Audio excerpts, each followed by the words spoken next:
Madden World. What it be like? It's your boy Bo. Xbox 720 is the game attack on the PS4, and yo, this is that double triple Madden OGs, and we are back with part number 2. We on that late night flight tonight. This is day number 11. We are on that be quiet. Wifey might come out the back and hit me across the head with the frying pan like, why the fuck am I making all this noise? Low key voice, you already know, man, so just bear with your boy. I want to make sure I can get this part 2 video out to you, man. I put in hours on this, bro, so definitely make sure you sub. So let's go ahead and get into it. If you saw part 1A is what I'm calling it, then in part 2, I'm just picking up with that slot swing. What we want to do is go over it in just a little bit of detail real quick and go ahead and get into our next formation, because I want this whole video to be about the next formation. What I was talking about the slot swing is first of all, it's a screen route. It's a screenplay really, so you can't high route anybody, so don't try. You can't. But it's a real easy high-low. If somebody goes with Antonio Brown, don't throw it to him. Throw it to the slant. If somebody goes with him, if somebody goes with him, somebody don't go with him, and that's in a lot of zone plays, you can just hit him. It's really that simple, right? So, one thing I like about this is this is definitely something to mix in. As you know, we went over that Pat's wide post, so there is no way they can really play hard flats against us. So this is something that kind of requires hard flats to be defended. So that's why I like to mix this in, because like right when they forget about having to play hard flats, you like do some shit like this and get like anywhere from 5 to 10 yards out of it. As you can see, I just got 10 yards out of that play, and it's really simple. I want to see like a man play. Yeah, there we go. So man play, that's really all we do. We just hit the slants. If it's zone play, then we don't hit it. I mean, it's really that easy. So that's really all I wanted to show you with that play. Very, very easy hollow read. I wouldn't call it a whole bunch, but I would call it while I'm running the scheme, because you can definitely stay on schedule with that play. Now the formation we want to look at is ace overload, and if you never used ace overload, then go use this shit. I don't know if it was in Madden last year, I think it was, but the Pats got a lot of unique things in their playbook, so that's what I like about their playbook, man. And this is no different. Ace overload is really OP because it's an overload to the right side, but the main thing is usually when you see tackle over, then the tight end is on the left side of the field, like in the tackle position, and then you don't get good pass blocking. You know what I mean? From the tight end when you're trying to run pass plays. But in this particular formation, if you look at number 68 to the left, all the way to number 78 on the right, those are 6 offensive linemen, and then your tight end is going to be all the way to the outside, right? And then, of the line, on the line of scrimmage, that is, and then you have a wide receiver, 2 wide receivers. So the play that we're going to come out in is halfback stretch. I am for just to show you how OP this run is, I'm just going to come out in random plays. And also, you would want to have run blocking where Ladarius Green is. I just want to show you can still get some good runs even if you have like bad blocking. Like he is 66 run block, so he's not really good run blocking as a tight end. But let's say you had Gronk's 92 run blocking, or you don't even have to have it that high. It could just be like 75 or higher, and you'll really get beastly blocking out of this. Then also you see I put Sammy Coates in. Sammy Coates has 61 run blocking. You do want to have some run block over there, so you don't want one of them little weak ass 30s or 40s over there. You want to have somebody that has like 55 or higher, so they can somewhat hold blocks. Let's go ahead and run the play. And what you'll see as he just missed his block as I talked him up with his 61 run block and he didn't do shit. Uh, as you can see though, like, I mean, still, like, look at what we're getting. This is like 10 yards almost every time. 10 yards and a possible is what I like to say about this shit. Like every single time you run this, it kind of doesn't matter what the box look like. You can just really run it. That's one thing that I like about this is that look how stacked it is now. I mean, this shit is sort of safe. You know what I mean? For the most part, you know. And he just broke it, but then look, I broke the tackle. Um, like if I had like somebody sealing that side, that was a lot better. This play would really pop. But I'm just still showing you where I'm able to just, no matter what, I'm still just having great success with it every single time. I'm not gonna run it a million times. But the great part is you get some really good blocking. It's a really great stretch play. I think to me, it's, because we know stretch is good this year. This is like, I mean, honestly, it's to me it's the best stretch play I've ran in the game this year because I always have huge holes in it, no matter what kind of front I see. That's the part that I love about it. As you can see, we break the long run right there. Um, and I'm just running it against random defenses to also show you that, it doesn't really matter what the look is. And you can really start dictating terms as to what you're gonna do, or as to what your opponent's gonna do on defense. Look how wide they trying to get, and it's just not mattering.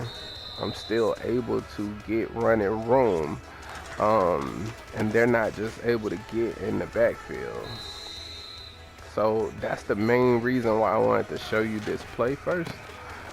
Because I would take this as the main play in it. Now, I would also call the play halfback smash, and there's two reasons why I would call halfback smash. I would call halfback smash because one, halfback smash is just like fullback dive. You're gonna be able to take it, and let me do it again. And I'm purposely doing that. I'm trying to cut back left. See, you can just cut it back even though that's not the right way to go right now. But you can always pick and choose where you want to go with this run. But then also at the same time, another reason why the halfback smash is important is because all of your running plays, all of your passing plays, I mean, are going to be play action plays. And because they're all play action plays, it's going to be really important that you incorporate this run because it looks like your play action plays or more similar than the stretch. So that way you kind of condition your opponent to not know whether you're running or passing. That's the main part you want to get up out of this formation because otherwise he'll know and he'll be able to drop back. Now let's go ahead and look at some of the passing plays. And another reason why I like this formation is because the two primary like passing plays. Let me find a cover for like a different one that ain't a 3-4. Let's put more coverage on the field. We're not gonna run the ball. Even though you want to groom yourself to come out in the halfback stretch, so you have all these options. So you have the halfback stretch, you got the smash, but then the two plays we're going to look at is PA misdirection and PA belly shot. Now, with PA belly shot, what we want to look at is it's just like other plays we've seen that I've shown you time and time and time and time again, right? You are basically in a you audibled into a cover 4, cover 3 beater with this play. So that's the thing that we like about it, right? So the good thing is I'm blocking 6 O-linemen. That's one huge thing. And then I'm also having green on a delayed route, and I'm blocking a running back. That's like 8 people blocking. Now I could put green on like a drag, like if I wanted to do some shit like this, where I'm like throwing him underneath and trying to get some extra shit. But also he's on a block and release, so sometimes he'll like leak out and really get open. What the heck? I ain't mean. I don't know. I guess I pressed 2 buttons at one time. Didn't mean to do that. So, alright, cool. So let's go ahead and run it again. The main part about the play that we want to show is like the obvious part of the play is this part. is that you can cover 4 bomb and cover 3 bomb. That's the obvious part, right? If you've been with my channel, that's the obvious part. If this is your first time watching me, then I find those quite a bit. I mean, and I'm sure like everybody that's on my channel know how to find them now because I've shown it so much.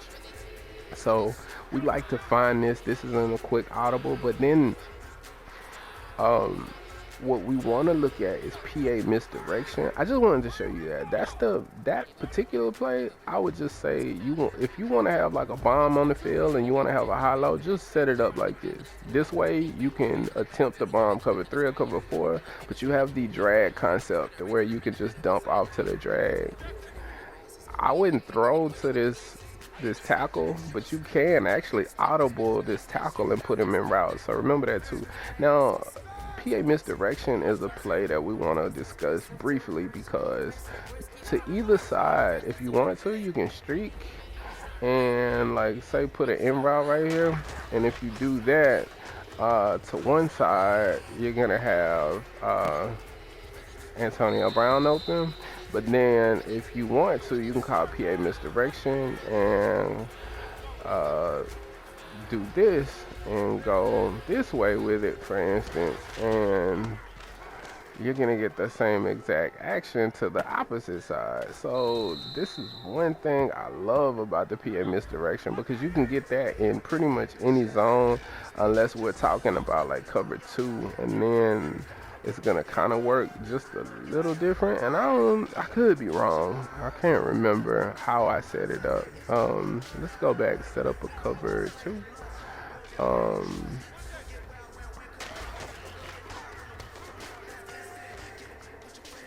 Oh no, it's on a cover 2. Like sync, where he's playing like man to run over there. But anyway, if you were running a cover 2, he'd go up the field, and then you'd be able to throw underneath with like a regular like cover 2, like a Tampa, like where they're playing like a South Clouds or something like that. And then the same thing with a cover 3. You know what I mean? If they playing like man-to-man defense, then what you gonna want to do in man-to-man is you kind of gonna want to control. Let's go ahead and call this. You're kind of gonna want to try to control this middle guy right here. And then also remember something that I've noticed in man-to-man that you should know is, and this is sort of glitchy, so if you stuck around to the end of the video, you saw this, that tackle, he can't be manned up. So if you can find a tackle that can catch the fucking football, if they play man-to-man, he's wide open every single time, because the person that's supposed to be guarding him is in some kind of fucking read option type of shit. I don't know what's going on, but his ass is wide open. So we'll go ahead and show you that we can throw these slant routes as they kind of sort of ran into each other. So if you want to put them on different things depending on what side you want to throw to, if they call man, that's dope. But like I said, the main thing you want to pay attention to is the fact that if they call man to man, then triangle can't be manned up. And because he can't be manned up, that changes the fucking game. Like, nobody guards this guy. Well, at least not in the blitz, or it's delayed. Like, it's really weird. It's really glitchy. It does it sometimes it doesn't. It's weird. I don't know how to explain it. I've had situations like if they man blitz, like where I've sent him out on a route, and because I'm sending him out on a route, nobody picks his ass up. I don't know what it is, but then as you can see right there, they just did it, so it just went against what the fuck I just got through talking about for like 2 minutes. But trust me, it's really glitchy. It's crazy. So this formation is run first, I think, but a very good run first, because it has some very good passing plays in it, and you could definitely use this as a quick scheme to pound out your fucking opponent. Know what I mean? So like, comment if you feel like I left something out, or if you feel like there's something we could do to make this shit better, please comment at the bottom to let me know. And as always, subscribe and respect the OGs. Peace.